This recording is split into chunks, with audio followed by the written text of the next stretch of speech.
Ladies and gentlemen, friends, colleagues and listeners, here we are again at the GSE and RAMP-OPS Global Digital event. And I've got two cracking fellas here as guests this morning. And the first one I'm talking about is Paul Drever, who's the GM, GSE Engineering and Standards for Menzies Aviation. Paul, lovely to have you on board, sir. Thank you very much. Good really morning. Appreciate it. And then we got Danny. And Danny, I always get confused with his surname, but I'm going to give it a go. Danny Vranckx. Correct. Is that it? Yeah? Yeah. Danny Vranckx, right, CEO, Aviaco GSE. So nice to have you on board again, Danny. Thank you, Chris. Right, little bit of a bio, gents, just to let people know who it is that we're talking to in case they don't actually know you. So first of all, Paul, qualified in commercial vehicle engineer, 6-year City and Guilds and Institute of the Motor Industry qualifications. Previous roles, GSE technician for Avia Trading in Holland, 5 years. 5 years as GSE technician for Ogden Aviation.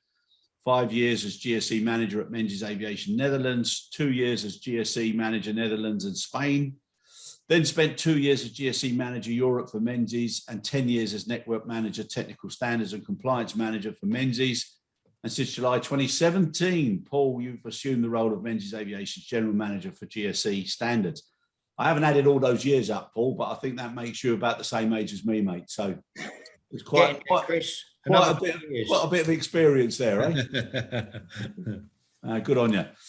Right, and then we come to Danny. So Danny is one of the partners and the current chief executive officer of Aviaco GSE, one of the largest companies supplying used and refurbished ground support equipment for the aviation sector in more than 90 countries across the world. Danny's got extensive experience in the field of aviation due to his more than 25 years working in this sector, initially as a technical engineer and afterwards as a sales manager.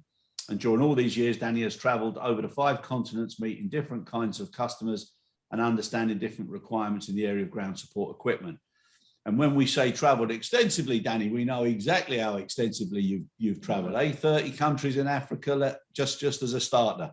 Yeah. So, you know, they say there's a book in everyone, Danny. So I'm sure you're writing notes and keeping materials. I have some stories, yeah. I'm sure you do. Africa, yeah, I'm just getting back from Burundi now, so yeah, it's always an adventure. Africa is amazing. Yep. Well, we'll wait for that, eh? Our Man in Africa. There's a good title for the book. Yeah. Right now, lads. Listen, so we've had everybody knows, right? And everybody's talking about it. We've had an incredible, almost 2 years, but 18 months or so. Loads of challenges, you know, but within those challenges, I'm sure, you know, lots of opportunities and also new learnings.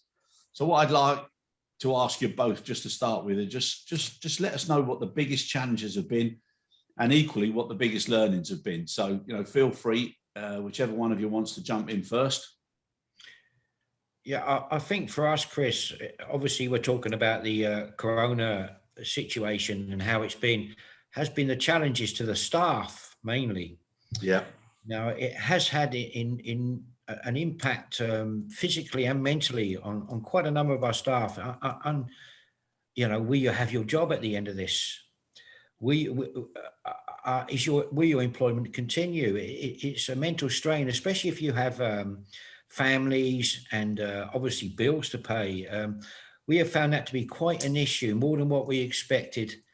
And because of that, Menzies have set up a well-being centre. You can come into that centre. You can talk to. We will help with the problems, offering of vaccinations if that's an issue. Menzies have pulled out all the stops to support the staff in what we see as a difficult position. Obviously, the airline numbers coming up and down, you know, 1 week, yes, we're coming open, and next week, no, we're not. And do we get the staff or do we not? Obviously, we lost quite a lot of staff when this COVID really hit. So we had to, do the economy to suit the airlines to be able to survive. Otherwise, we would be in a lot worse situation if we hadn't to adjust the situation to suit the aviation industry as it was and still is in some respects at this time. But for us, our main issue has been supporting the staff. Yeah, all right, fair dues. But I think the one thing that's come out of all of this, which is a really positive, is the supply chain recognition and respect has gone up and up and up and up. And now, obviously, the difficulty is making sure that we keep the service levels and the service standards, so people don't see it as, you know, what's been happening on the shipping side and, you know, and in other industries. So, you know, we've got to be very careful. But, you know, fair play to you, Menzies, for, you know, for doing the wellbeing centre. It's very important. So well done. And over to you, Danny. Well, we were able also to keep the team complete, where we are very happy about, because in the beginning I was also thinking that we were going to have to lay off some people, but we worked out a few plans. Actually, I was planning to outsource some of my mechanics. So I spoke with some other industries to see if they were needed somewhere. But after all, we managed to keep our own business going. We were deciding to work a little bit in advance on the refurbishment side, so to create a bit of stock for the future. Yeah. Because the orders, they went down. At the same time, we had time to think also to improve on quality on our systems or IT, the website, everything. We have been reworking a bit with the administration staff. So yeah, after all, then this year things picked up a little bit, not like it was before, of course, but on the equipment, there was a little bit of light in the tunnel. And now maybe we will end the year with a break even or with a bit of loss, but not certainly much better like what it was last year. So that is how we managed. Yeah. Okay. So yeah, so it's good. The one thing that I've noticed, and luckily, touch wood, touch everything, I've been flying quite a bit myself just recently. And when you're on the bus between the stand and the terminal, and you start listening to people, or you pay more attention now listening to people, what they're talking about. I've heard so many more people talk about the amount of equipment they see and the amount of aircraft that are parked up. And people are taking a different interest level now and a different viewpoint. But the one thing that does come across when you look at it is the amount of equipment. And if you ever go on a remote stand, you actually see a little bit of what most people wouldn't see. And, you know, that's even more. And in some of the areas where I've been, it's really surprising how poorly kept and how poorly, you know, located and parked some of the equipment is. Yeah, look, we have a standard within Menzies. We already have given instructions how to store equipment, dry store. So each technician or each workshop or GSE person is aware of how to store the equipment, what they need to do, and either start it up at least once every month. If that's not possible, just make sure that the windows are closed, batteries are disconnected. Talking of lavatory and water trucks, make sure they're all empty and no chance of freezing up. So we've put in place a whole instruction on how to do that. Yeah. And when it comes to the time, how to put it back into service as well. Obviously, you just don't want to be picking it up from the yard and putting it back in service. So we have a check sheet for that as well. So we have certain regulations in place that they have to be followed for storage and to return or service of the vehicles. Yeah. No, that's good. And obviously those protocols, you know, they're critical. And again, I'm not even considering for one moment that where I'm talking about now is anything to do with you, Paul, or you, Danny. No. In some of the cases, some of the equipment looks like it hasn't been cleaned for God knows how long. So when people, you know, have got to look after their own brand profile and reputation, that also comes into it. Yeah. Now, you see, that can be an issue, actually, Chris, cleaning at airports. Some of the airports don't want you to clean equipment on the ramp, which is I can understand it. They're concerned about the oils and residues going into the drainage system. Yeah. But very few airports actually support you by giving you a wash area. Some do, but it's very unusual. So that becomes an issue, because once that grime starts to be on the equipment for longer than 6 months, it gets a real problem getting it off again. So yeah, there's two sides to that. We'd love to keep it clean, but sometimes you have to take all of the equipment right off the airport to be able to do that. Yep. It's amazing what people don't appreciate and people don't understand.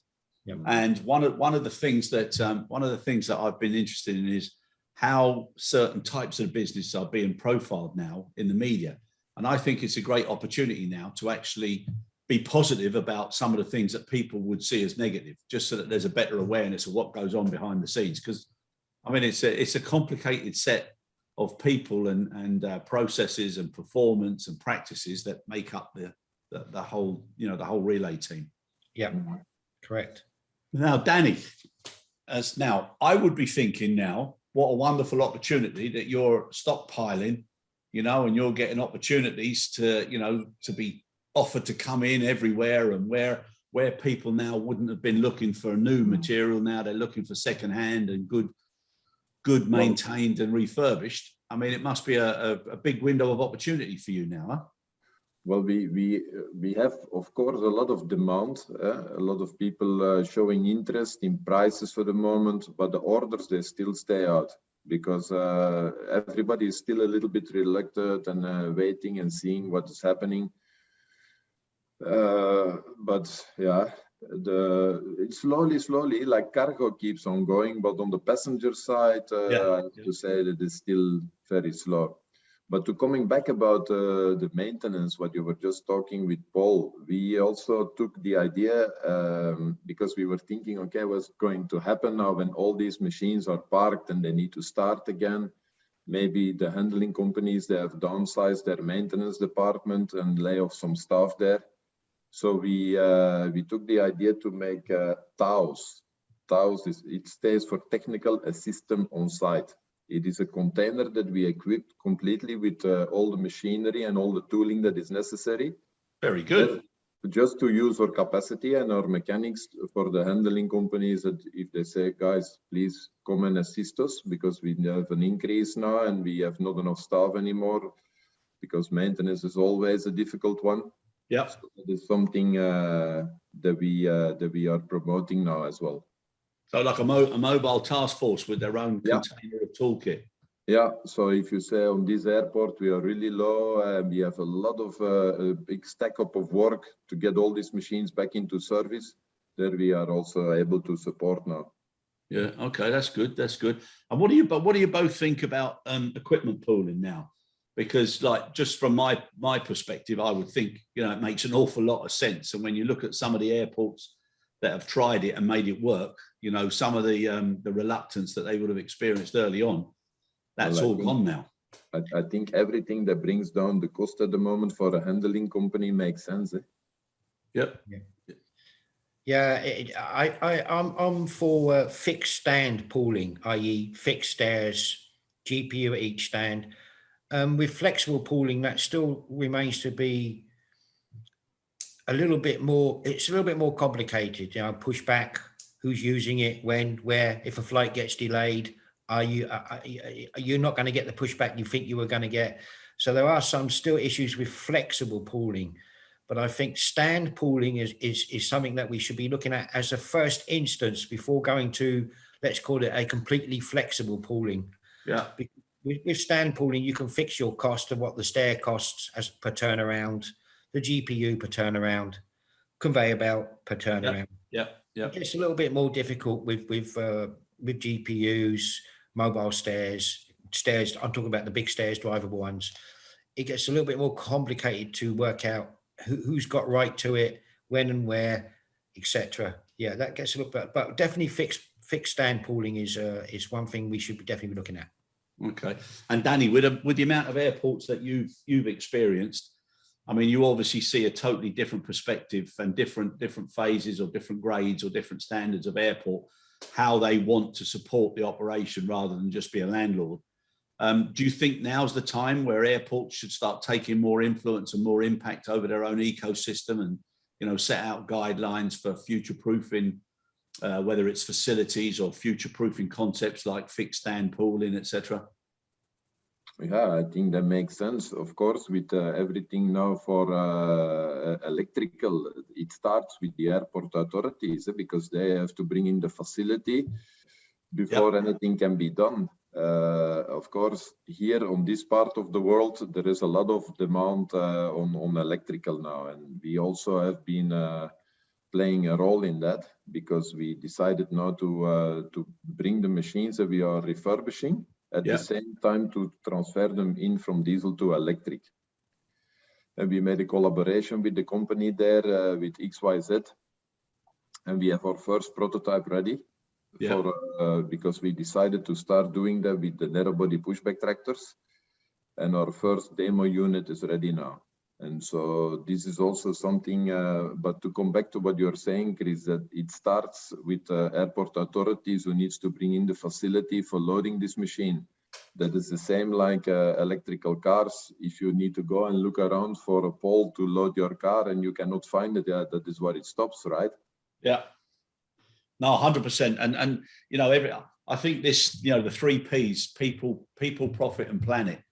You know, so many people are, you must do this and this has to happen, etc. But I don't realize if people haven't got the money, the planet is just gonna, you know, is gonna go to wherever. Yeah. So it's all a process, and it all has to be balanced out. But as far as that's concerned now, if you're like you're doing the conversions, which is great, and you know the whole logic of it makes sense. And I can't remember now. Somebody said that if you look at the carbon emissions on the aviation side, that GSE only accounts for about 4%, but it's a 4% that everybody looks at that can be changed very quickly. Yeah, exactly. So Danny, you were talking also about your mechanics. So you're also going to have to get a different type of mechanic now. So the electromechanics are going to have to then be trained up. They're going to have to be sourced. You've got to look at where you're going to get them from the future. I mean, that's, in one sense, it's a challenge, but it's a great opportunity for youngsters who want to get into the business now. Yeah, definitely. That is a different type of mechanics. You're right. These are electromechanics. Electromechanics, like the ones who are coming like from forklift industry. These are actually more now the type of mechanics that you need to recruit for for the electrical machines. But on the other hand, for everything which is our export market, most of the machine, the majority still is diesel. Because of one of our main markets are South America, Africa, and the Far East, and there the demand for electrical equipment is still not there. Yeah, and I mean it's sad to say in one breath, but it's logical in another. Is that, you know, as it starts somewhere, it then takes a while to spread, which is the same as global markets and you know having the money and having the desire to change as well. Whilst that's going on, one of the things that I was talking to a couple of other people about, and it's something that I've experienced myself in some of the regions I've worked, some of the aviation authorities will come straight out and they say, right, anything over 20 years, it's got to be gone by such and such a date, or 15 years. Yeah, that is where it started. Yeah, and that logic doesn't make sense, because in some of the areas where I was, like especially with, you know, freighter stands being right outside the terminal, the equipment's only moving a couple of 100 yards. So, you know, the amount of wear and tear on it is a lot less than, you know, than some other piece of equipment. So that sort of logic has also got to change so that we get a certain balance. Otherwise, I'm supposing, like yourself, Paul, you know, you'd have to start redistributing some of your equipment that's got high use in one airport to a lower use airport so that you balance it out. Correct. We already come across this problem, obviously, and because you can't even refurbish the equipment. You can't do a zero refurb unless you start replating, and that means bringing it back to the manufacturer. So it becomes quite an issue, because obviously your turnaround fees are not going to be increased by you replacing all of your equipment. So it also becomes a serious financial impact. And so we have been discussing with some airports about, i.e., a good example of airport buses. Some airports are saying, 10 years, you've got to get rid of the bus. And you think, why would you want to invest in an electrical bus for quite, and then dispose of it, or at least trying to have to find a new home for it after 10 years, you know? And it will be the case with main deck loaders, certain pieces of equipment you wouldn't be replacing after 10 years. Some you might consider electric bag tugs that get under a lot of stress in their lives. But a lot of it you certainly wouldn't want to be replacing. So that is definitely become an issue, Yeah. So there's lots of room for different trains of thought. But absolutely, when you think about the way the industry is going, and Danny, you were talking about the passenger side still slowing down. Even IATA were talking about the way certain routes come back online, but then airports have got different criteria.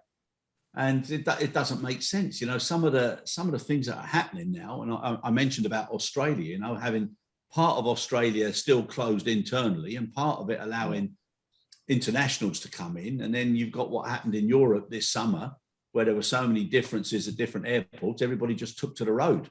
So, you know, we've got to be consistent in what's going on. So there's a big opportunity to improve that. Yeah, unfortunately, almost every airport has its own vision. You know, there might be in Americas, a lot of them are owned by the city, and in Europe they could be by an authority. So we have such a variation of who owns the airports, who doesn't, and based on that will be probably what they'll be investing in. Maybe if it's owned by the city, then maybe a block of flats will be more important than electrical infrastructure at the airport, for instance.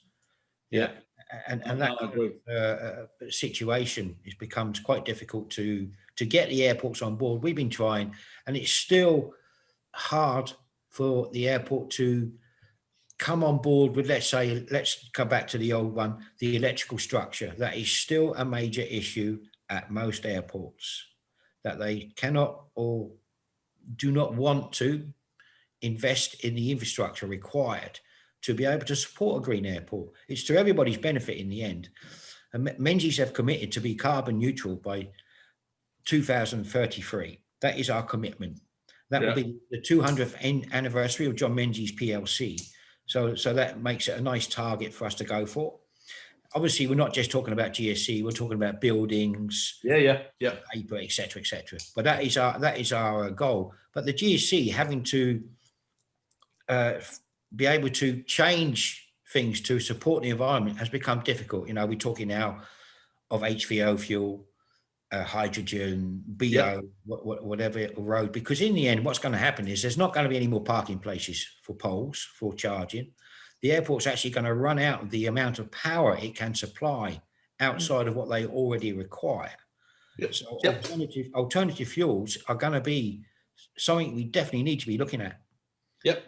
Hand in glove, because like you said, you know, everybody thinks that's it, electric, but it's like when you go into some offices and you see the amount of extension leads on extension leads on extension leads, and it just, you know, it can't look after itself, you know. So that's where I think the you know, the PR and the journalists and everything, you know, people need to be sort of calmed down a little bit, because everybody's going crazy at the moment, and they think it can happen, you know, overnight. And probably the only one who can make that happen at the moment is Mr. Attenborough himself, with the way he puts his programs out. But it's a very difficult thing. Now, Danny, another thing that I wanted to ask you. So obviously, in your experience, and when you go and you look at equipment, you see firsthand how things have been looked after, and you must sometimes go, my God, you know, and then sometimes you must go, you know, I'd like to work for this company because they look after their equipment so well. But you must see the absolute horrors, and also some of the things that should not be happening. And I know you can, obviously, from your face, and you haven't got a line on your face, so it's obviously you're not exactly stressed. So I'm only joking there, Danny. But the other thing is, you must also see the amount of damage and knocks, and you know, and that reflects as well, you know, what's happening. It depends. It has to do sometimes a lot with, of course, I'm not going to call any name, for sure not, but the area where you are buying, the countries where you're buying, the mentality of the people, if they have this habit of maintaining their machines by the book. Some airports they do, some handlers they do. Some other airports and handling companies, you find machines that you buy maybe with 4 or 5 years on it, still with the original filters on it, so nothing has been changed, you know. So, and then there are other areas, because we have been buying in the Middle East in the meantime, and in the Far East as well, where the weather also plays a big role.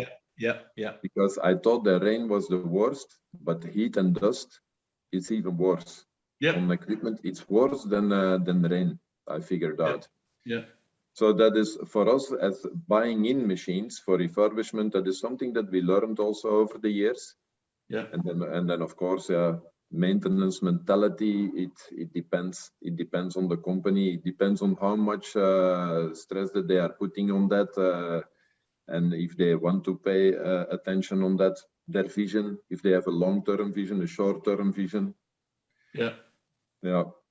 And can I ask you something, Danny? Because one of the things that I've thought to myself, and I've worked all over the Middle East, and I've worked also in the Far East where you got all the rains and everything. And then I've worked in the States and, you know, places like Chicago and stuff, you know, where you got such extreme conditions. Yeah. When the manufacturers are designing their equipment, are they not able to do it with a certain protective screen, whether it be something that protects it against excessive amounts of rain and water or excessive amounts of heat? And because, you know, you can't build certain storage areas for bringing it there and back and protecting it.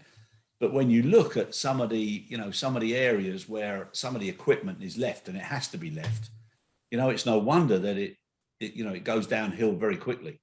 Yeah, but as a manufacturer, you also need to be careful, because with the technology we have of today, I'm sure you can make machines which will maybe last for 30 years, but you need to think about your future as well, and it needs to be affordable because it's a competitive market. So if you make something which is really, really the best quality, everything stainless steel, everything the best products, you are risking that your production is finished after a couple of years because it will last forever. That is cynical but realistic, Danny. No, but that is true. That is. Paul, maybe you remember this brand of oldtimer that got bankrupt. There was Warburg, no? Warburg, that was a brand, and they got bankrupt because their cars were too good. Yeah. There are some GSE manufacturers out there who make a very good product, but they unfortunately may be pricing themselves out of the market.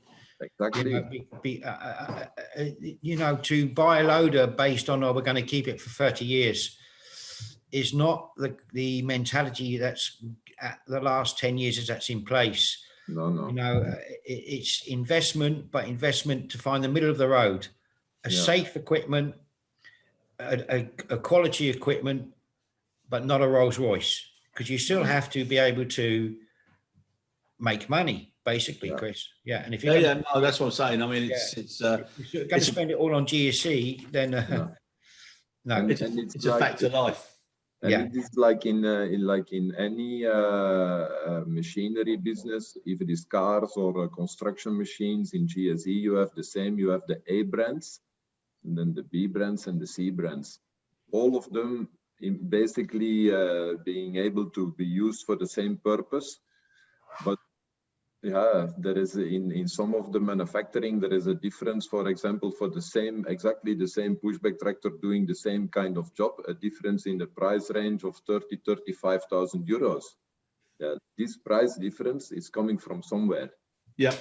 It has to do with components and the way that the machine is built and so on. So, but that is actually the profession and the knowledge of the purchaser, and everybody needs to buy with the money that you got in your wallet as well. Yeah. And it's also about, you know, 10 years and budgets and what can you do without the money. And even though you know it's going to be lasting longer, most people aren't going to be there that long to get the benefit of it. So it's a different, very different approach. But coming back to the knocks and the dents and the damages, lads, are you now, you know, are you aware that as a result of the extra pressures and also the different cultures and different conditions, you know, that some of those damages and some of those incidents are starting to creep up a little bit? Most definitely. Unfortunately, we feel it may be that some of the staff who have come back may have lost, let's say, to make it easy, lost their touch, and we need to focus on more retraining, refocusing. Yeah. Because we have seen a increase in ground damage on the ramp itself, and we are aware of that. And we have a saying in Menzies: take a delay instead of a Cat A. A Cat A for us is the ultimate damage to an aircraft, for instance. But most of our damage we have seen is actually on the ground between equipment and not with the aircraft. thank God, you can say. But yes, we have seen an increase, and we think it's the start coming back after a long period of furlough, for instance.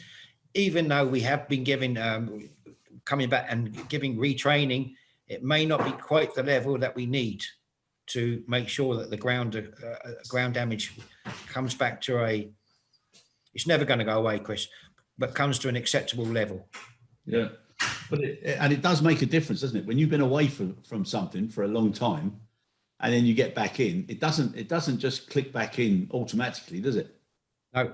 If you don't ride a push bike for 6 months and you get on one, it's like you're starting again, you know? Yeah. I remember once I came back, when I was living in the States, and I came back for a function, and I jumped in the car and I drove up where I normally do, but there's a couple of little mini roundabouts, and I went round the mini roundabouts the wrong way. And there was a police car coming the other way. They went mad. They went crazy. Thought I was some sort of lunatic. It took me ages to talk my way out of that one. Yeah. But it can happen so easy, you know? Yeah. No doubt about that. Yeah. Yeah, no, it's incredible. Now, you spoke about the biofuels and hydrogen and you know, having to look at that as the other side of the coin with regards to the electric option. How far away do you think that actually is? In some cases, it can be made to be very, very close, and I'm referring mainly to HVO. Yeah. Diesel. That has many benefits, and it's not expensive you don't have to change your engines. It is available, but unfortunately, it does cost more than let's call it street diesel at the moment. Yeah. That's because of the tax. There is some production costs that may be a little bit more, but basically, if they, for instance, in Sweden, they've taken the tax off since 2017. Yeah, exactly. And from next year, you're going to have to be almost using HVO in Sweden. Yeah. So they've made it the same price. So why wouldn't you? Most of the engine manufacturers have complied and said no problem to use it with 90% of our engines. You could store it for long periods of time. It doesn't wax up as bad as a red diesel even, or street diesel. So we see a lot of benefits with HVO. Biofuel is a little bit more unstable. Yeah. And the storage of it is a bit more susceptible to bacteria. So I think an easy, quick fix, if you're outside of the electric, of course we would prefer the electric, is the HVO, but they have to bring it down to an acceptable, affordable level. If they don't do that, then it's all going to get back to, let's call it a cat fight. We know we want to use this because we can't recover our costs from using HVO. Yep, that's why that middle P is so important between people and planet. If there isn't profit or there isn't enough money, doesn't matter what the will is going to be. Now, Danny, over to you now. As far as the refurbishment and as far as like the repairs, etc. When the passenger market starts to come back again, which it will do, and you know, so when that starts to come back, do you think there'll be a similar issue to what's happening now with private cars? I mean, second-hand cars now are going through the bloody roof. It's ridiculous. It's almost that's almost an incentive to sell all your cars, get on a bike for another year or so until the chips start coming back, and then you get a decent one again. Well, Chris, I hope so. We are ready for that.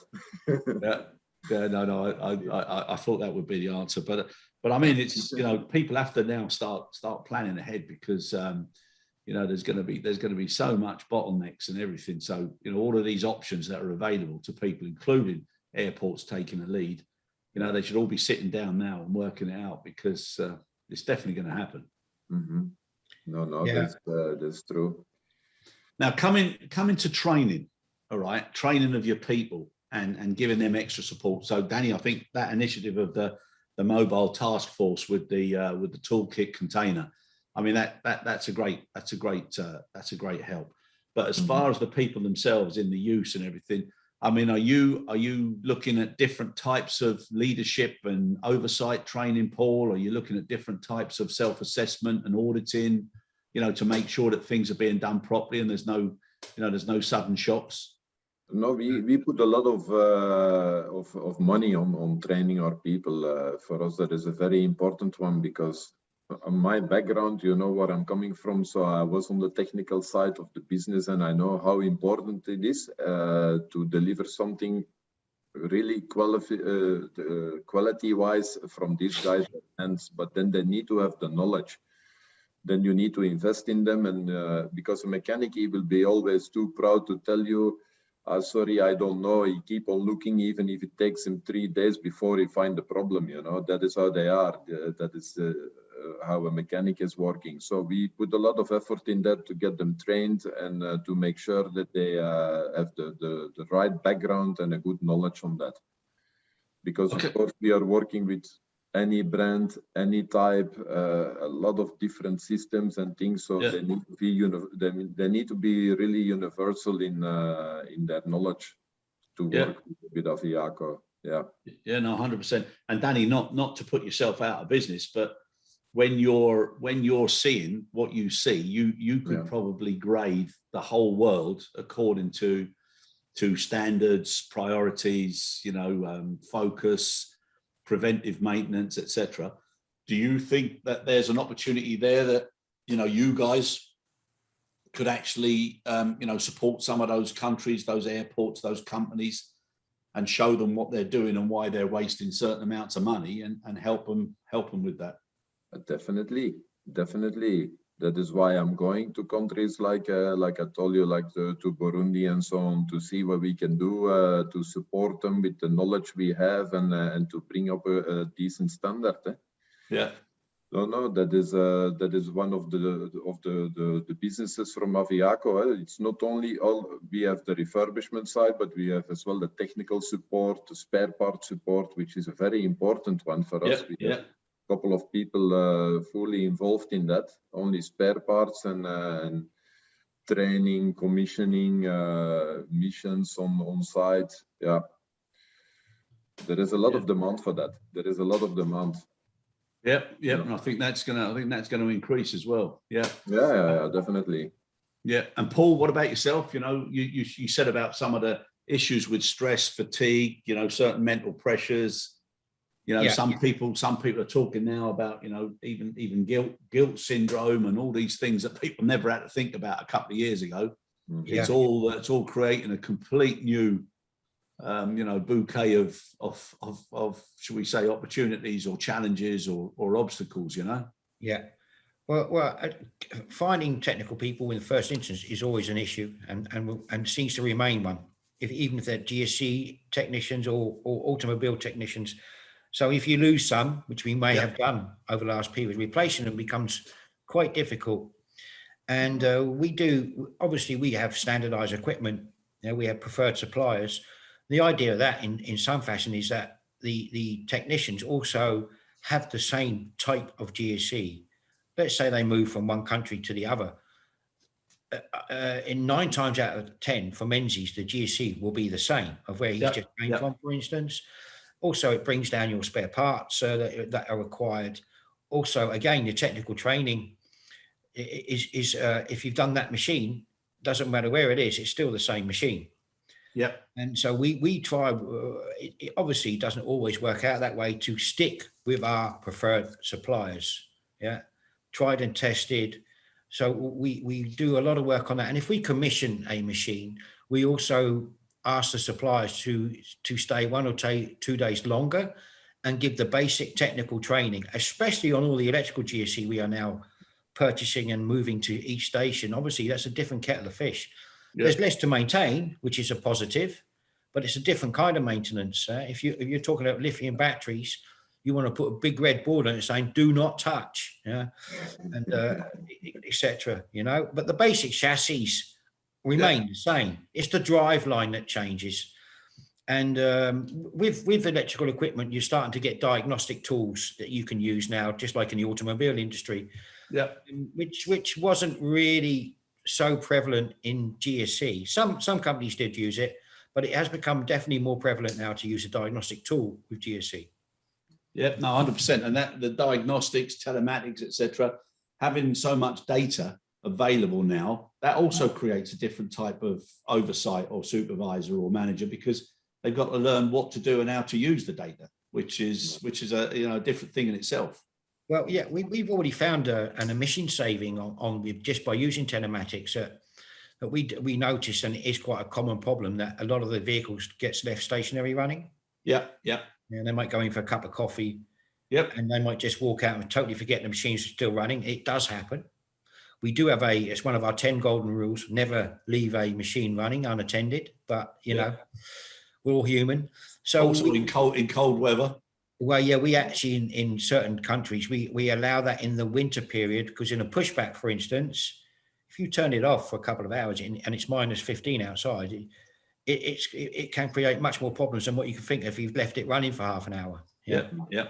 And so with telematics, we can see with the machines if they're stationary running, if they've been running for a long time, and by having that system, you can either turn it off or have a cut-off system actually built in to the equipment. If it's been, say, you set it at running, if it's been running for 15 minutes, it shuts itself down. And we've already seen we've made fuel savings, and obviously we've worked out the carbon output from that, and just from that of stationary running across a global network, it is significant, you know. But I think that is one of the advantages you have with electric. Yeah, exactly. Yeah, idle running, it doesn't do anymore. No. No, exactly. Listen, just off the cuff, just want to ask you something. So we know that there's more incidents happening. We know that there's problems, you know, when people come back, and it's natural. We also know there's fatigue. Okay, so obviously companies have got to be careful now when they've got fewer people that they don't overstretch them or put them on overtime or double shifts. We also know that in certain parts of the world, people have got several jobs. So they finish on one job and they go and put a different shirt on in the car park, and then they go and start a shift with somebody else. Yeah. So that's stress and fatigue. If you were to be asked, would you consider, but especially for some of the larger equipment, okay, that if somebody got into the cab, that it wouldn't and couldn't start up unless there was a biometric reading which confirmed that they weren't under stress or excessively fatigued. Okay, so not like the old days when you had the smart cards and you could say, come here, Fred, or whoever, and let me borrow your card, or even with the fingerprint.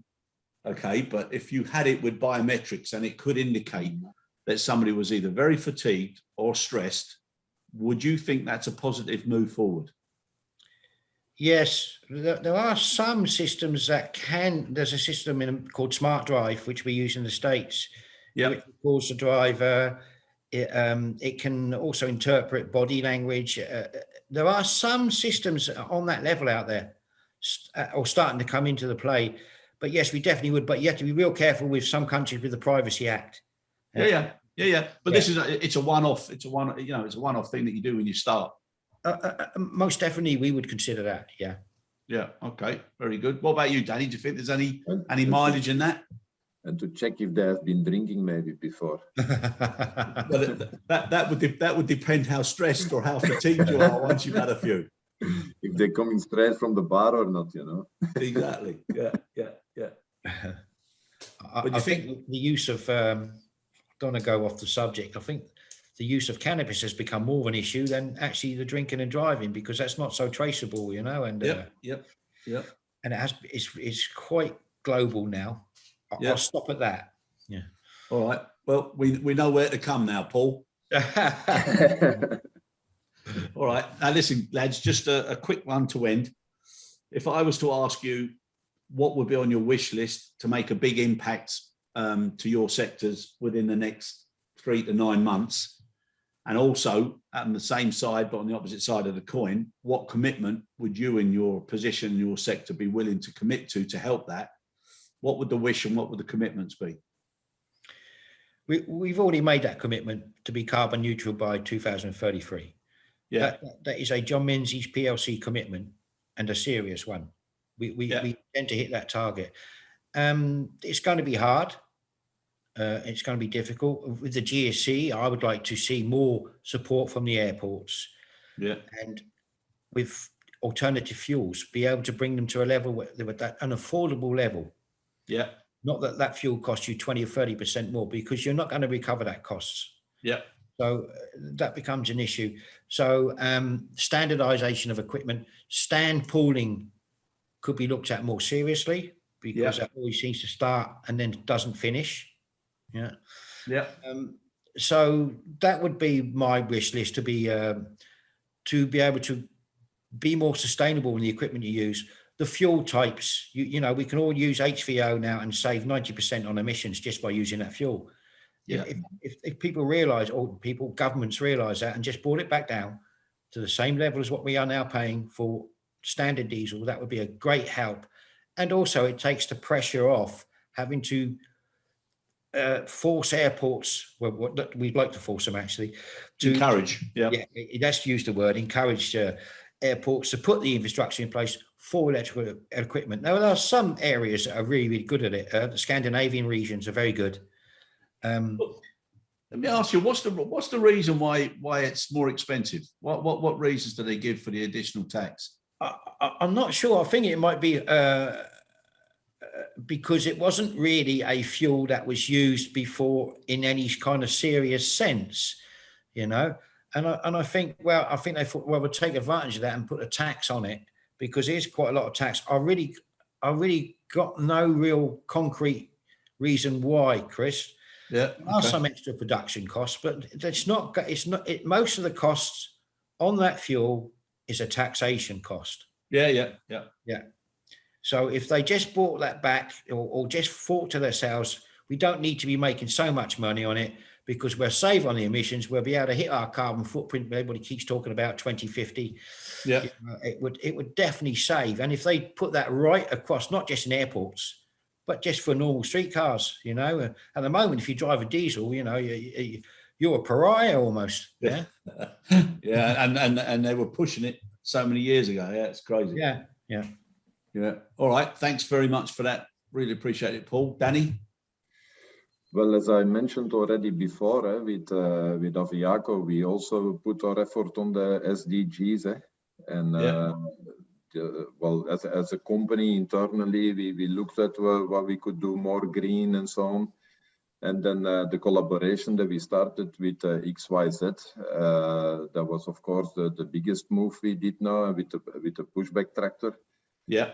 And soon you will see, I have it here, I will show it to you. Look, this is our new brochure with the green logo. Yeah, very good. Yeah, I like that, with the leaves and the plug. Very clever. Yeah.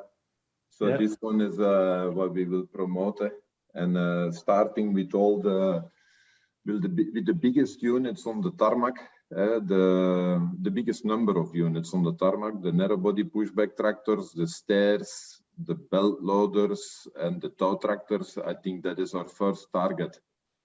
And knowing that what we were doing with Aviaco, it's already sustainable, because actually what we do, instead of making a machine disposal and get into the environment with the oil and the rubber and everything that needs to be disposed, we refurbish it from the point of view to give it a second lifetime for a minimum of 10 years and maybe plus. So that is the idea. That has always been the sustainable idea from Aviaco, and this in combination now with bringing the machine refurbished and into electric, I think it is a win-win on both sides. No, it's very good. Very good. Very good. And gents, listen, on a personal note, thanks very much for everything that you guys have been doing, because you're the engines, or that keep the engines running, and sometimes overlooked and not as well recognized as you should be. But I think all in all, you know, everybody has seen how important the supply chain is, and those that are behind it, making sure that it's able to operate. You know, big applause. Well done. Thank you very much for joining us, gents. And as always, it's an absolute pleasure. Thank you very much. Thank you. Speak to you all later.